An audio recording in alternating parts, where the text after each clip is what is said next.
While providing meals to the economically weaker section and the testing kits to the diagnostic units are critical requirements at this stage, because hope and compassion is the need of our.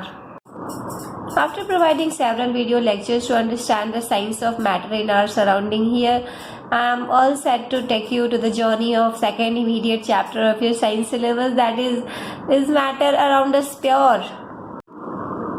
So we started from a very grassroots level, and we try to know that the things that we are used in our day-to-day life, the food that we are eat in our everyday life, actually they are pure or not. You can object saying that ma'am, we always use pure things and substances, we never use impure, but we are not talking about the pure in a layman language. We are talking about whether they are pure chemically or not, because the matters have three forms. Like you all very well know that the matters have three states, and these states are solid, liquid and gas. Similarly, matter has three forms, and these three forms are elements, which is the purest form of matter, which consists only a single kind of atom in it is element, and that is the first form and purest form of matter. The second form of matter is your nothing else but the compounds, which is pure form. Why it is not purest? Because it is made up of more than one kind of atom. Means to make a compound, it is very important that more than one type of element, at least two types or more than two types of element chemically combined together in a fixed ratio, and then a new substance will be formed, that will be a compound. So it is so its purity is hampered little much, so it is not purest, but it becomes pure. And the third form of matter is your mixture. Mixture is impure form of matter. Why I am saying impure? Because it is the physical combination of what? Compounds. Compounds which are chemically combined, which have chemically combined elements, are pure, but these compounds or elements, when they are mixed physically, not chemically I am saying, then they are becoming the impure form of matter, which is your mixture. So study of mixture is actually the topic of the chapter, and we will go through gradually, and we will see that what are the different types of mixture, how can we distinguish mixture, how can we classify mixture, etc. in this chapter only. First, just have a view on the three figures given just in the beginning of the chapter. First figure is of a packet of salt, second is a carton of pure ghee, and third is a carton of pure milk. Pure ghee and pure milk, but not pure salt. But when we will try to find the actually purity, then we will find that is pure, which is not given as pure. Means salt is pure, whereas ghee and milk is not pure form of matter. We are talking about chemically. Scientifically they are not pure. They are pure for our eating purpose. They are biologically pure, but they are not chemically pure. Salt is what? It is nothing but a simple compound, sodium chloride, which is obtained from the seawater by the process of evaporation.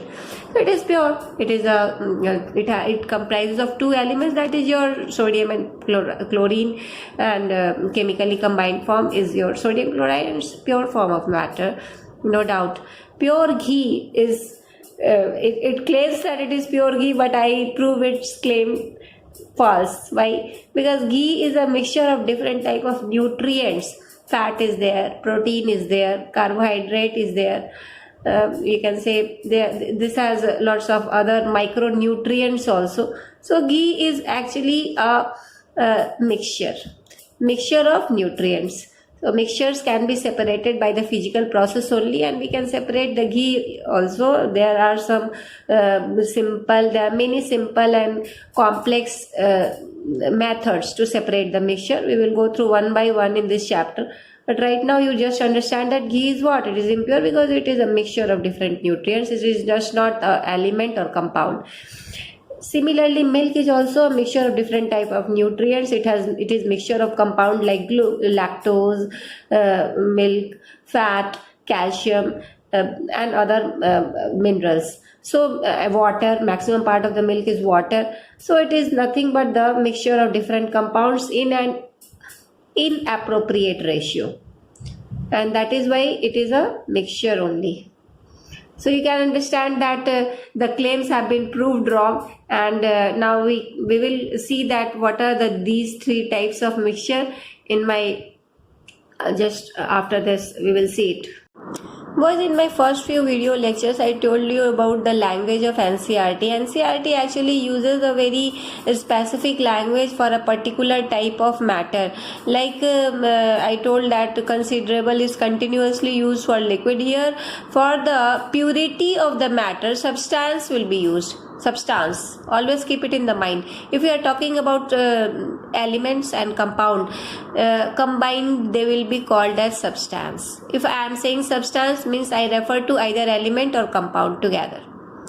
There should not be any doubt regarding this, because several times this term substance will be used in the chapter when we will go through it slowly.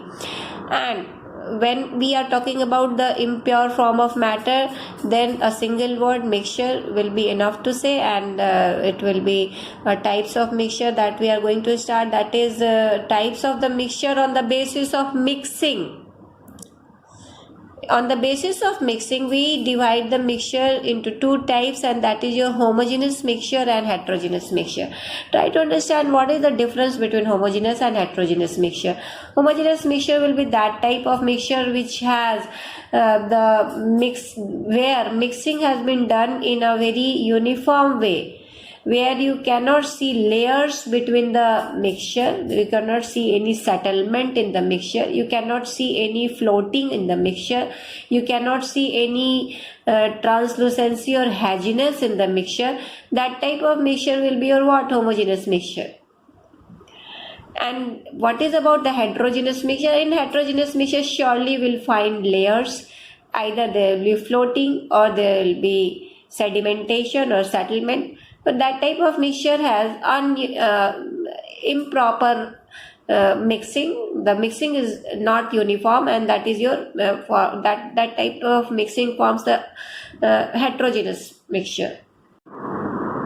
While we let us try to see what knowledge these activities are trying to give us, we can see that in this activity, the book instructs us that the class gets divided into 4 groups, and these groups are A, B, C, and D, and each group has been given a beaker. And group A and B has been given a beaker with 50 ml water.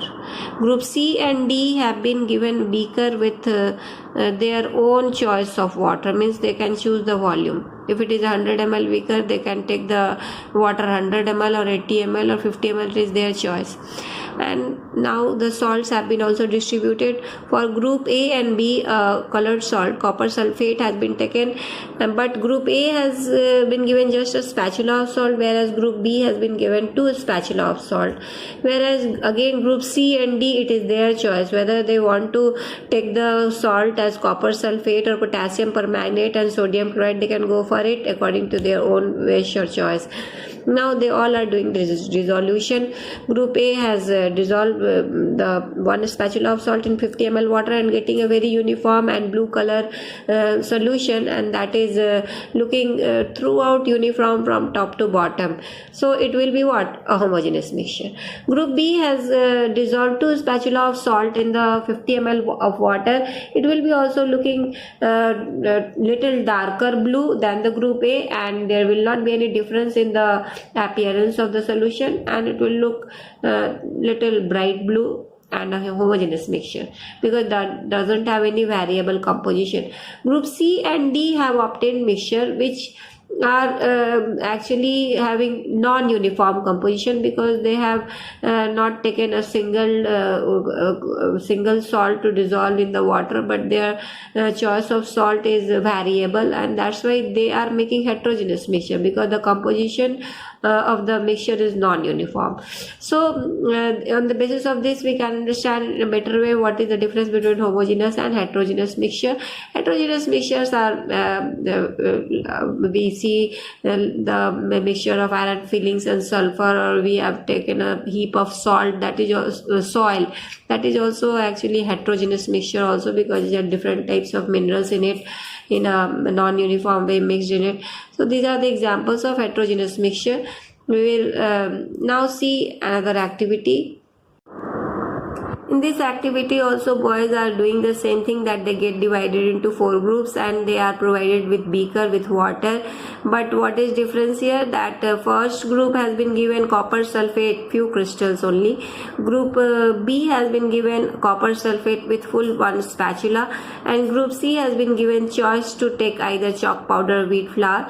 Group D has been given their choice as to choose either milk or ink. They are doing dissolution, and what they are finding at the end of it, group A has found that their mixture is looking very transparent and uniform from top to bottom with no layering found anywhere, and that is your homogeneous mixture surely. Group B is also getting the same appearance with a darker shade of the copper sulfate in the water coming as a tinge, and it is also what? Homogeneous totally. Group C has chosen either chalk powder or wheat flour, but in both cases they are finding that the mixture is looking not transparent, but it is looking hazy, and it is giving it a milky appearance, and that also milky appearance starts disappearing after some time when the chalk powder or wheat flour starts settling down at the bottom and giving an appearance of layering in the water. So it is a heterogeneous mixture. From the very view we can say that it is a heterogeneous mixture, whereas the milk or ink has given a translucent appearance to the mixture, but layering has not been found here. Mixing is looking also throughout same, but transparency is lost. So it is a confusing state whether we say it a uniform or non-uniform, but it is also non-uniform only, and it is a heterogeneous mixture. With this mystery will be solved after we start understanding about the solution, suspension and colloids in my next class.